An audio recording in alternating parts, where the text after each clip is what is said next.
Hey everybody, welcome to the channel, and today we are having a little glander at Far Changing Tides. We had a couple friends ask to have a glander at this, so we're going to get some thoughts, maybe throw down a little bit of a review, and see if this is something you guys would love to dive into. So without any further ado, let's jump into it.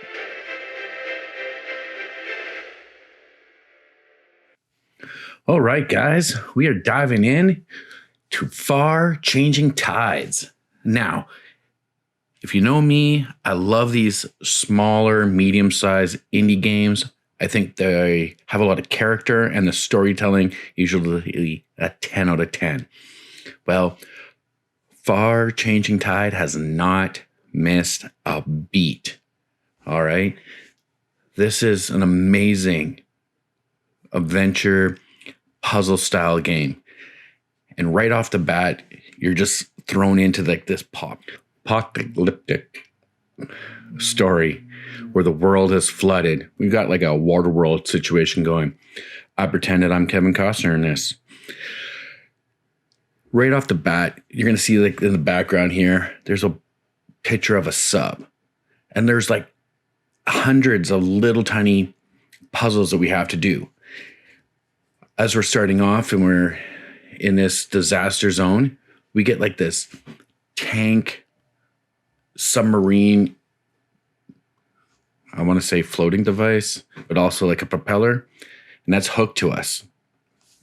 That way we can swim underwater. And that's what's so awesome about this game when you first get going. You realize that there's a ton of stuff going underneath and above. Visually, the game is stunning. All right. The music, which we don't have in here because of copyright infringements and the whole YouTube algorithm. The music is amazing. All right. Like just taking you got your little ship here. We have like a little boat, and it's pretty straightforward. Like I'm sitting here, I'm just playing around with the sail to start off just to see how that works. And it's an amazing section of the game that we get to try. You actually control how fast and how slow you go in the game. As we progress through it, you will unlock in broken down areas things to upgrade your ship, which is pretty awesome because you can turn them into up to three different types of ship. You eventually get to have it be a submarine. That's pretty ballsy. That's awesome.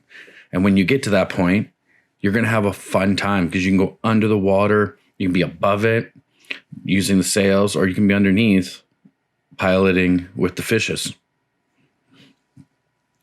Eventually, we can hook up to have an airship, which is a lot harder to control than you think.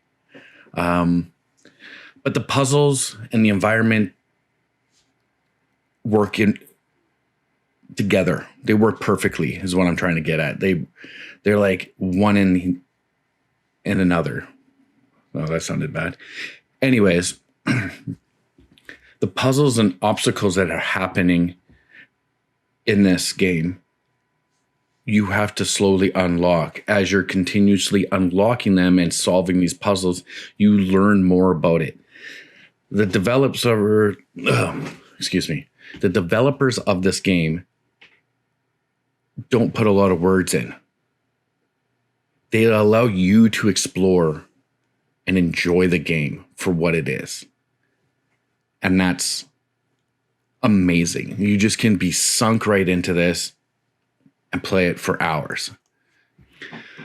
Now, some of the games or puzzles are not that challenging. They're not supposed to stump you to the point where you start screaming or whatnot. This is a relaxing style of puzzles. Their puzzles make sense for what you're doing.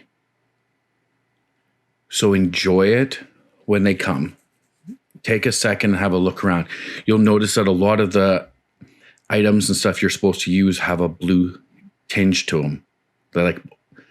They're all over your ship as well, which is awesome.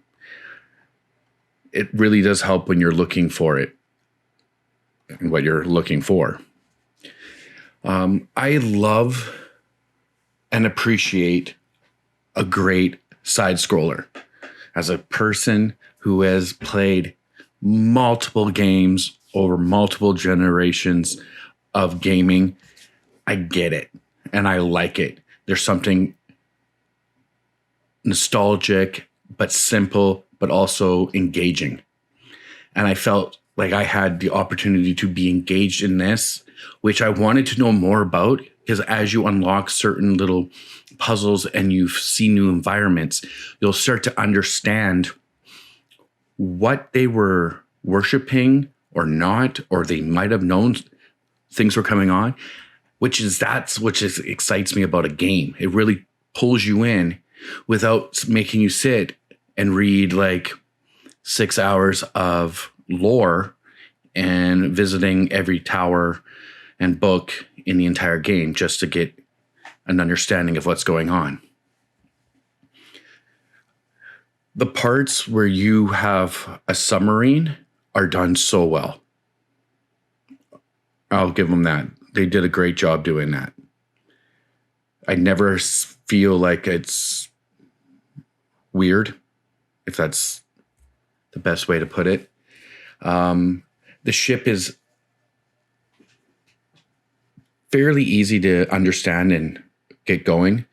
You'll find different like cargo and little battery packs to fix your ship. Because what you don't know is that you think it's side scroller so that you are wide open. But there are spots where if you have your sails wide open, you smash them against rock faces, buildings, or any other things that could be in the way of the obstacles that are floating with you. So you have to repair it, which is pretty it's just gives you another piece where it makes you engaging with the game. It making you run along your ship. There's a spot where you can find a plant and you can bring it on while you're trying to have a little nursery of plants maybe in your boat. I don't know. Play it how you want to play. You know what I'm saying? But that part I really do appreciate and liked. So let's now take just a few seconds to really understand the types of ships you get. You'll start off, you have a sail. It's like a big old sailboat. Okay, guys. Fantastic. You're going to use the wind to guide your ship. And as you open up, you'll see the wind current in it, which will make your ship go faster. And sometimes you have to out your sails further or bring them into a tighter formation so the wind will tunnel through. That is a fun part. Just keeping track with the wind. Don't forget to just keep your eyes out in the back. You'll be seeing different landscapes in behind while you're sailing. That's how you're going to find out about the story. Now, when you go and you get an upgrade to have a steam engine, you're more inside of your ship. And with that part, it's awesome. You're going to find, I want to say, like cargo, broken pieces of wood, and you bring them onto your ship. And then you can put them into the engine to work for the fire, which then gets your engine to run. And you can find like old canisters, all sorts of things you would use to make a steam engine work. There's even a part where you have a hose to put out the fire if you want to stop your ship quicker, or in case of, an accident where the fire spreads through your ship, you can put it out. Those little things like that, they're pretty amazing. Like just that alone. Then further on, when you upgrade, you get a sub. It closes the entire thing down and turns your ship into a beautiful little submarine. You sink under the water. You'll be able to guide it in and around under the water, through caverns, through a destroyed submarine landscape. I don't want to ruin it for anybody, so wasn't sure if I should have brought that piece up. Needless to say, the game is a lot of fun, and it is worth your time and effort to watch and play. If you enjoy adventure size scrollers, it's there. And bringing in the puzzle solving to the environment is just even better. You're going to gather resources and stuff you need to have your ship run. You're going to have to figure out different puzzles as you go on to progress to get past certain spots. There's old dams when you're stuck in the river system, then you can't get out. And then you have to try to figure out how to get across the ice or through or under or over. These are different things that you get to explore and play with. And if I were you, I would definitely think about giving it a try. Like I said, my thoughts, I played it, and I just want to thank my buddy for making me play it. I thoroughly enjoyed it. I played it over a weekend, and I dumped in 6 to 8 hours, and I had a blast. I would definitely go back and continue to play. And yeah. All right, everybody. That's where I'm going to leave it. I don't like to give numbers like a 10 out of 10 or 8 or whatever, or 5 stars, whatever. The game is enjoyable. And if you want a side scroller that gives you an adventure, and you can also do some puzzles and solving stuff as you're continuing on, this game is definitely for you. The sound, amazing. Story, amazing. And there is a little tidbit at the end for anybody who had played the game prior to this, their first one. And I believe that game is called Far Lone Sails. And it's the game that came out before, so I'm guessing it's part of this Far universe that they're building. I can't wait to see the next one that would come up. And I'm pretty sure that I'm going to jump into Far Lone Sails and give that a whirl. And when I do, I will throw it up here for all you guys to see. So get out there, give it a try. If you're on Xbox or PlayStation, definitely if you're on Steam, try to grab it if you can.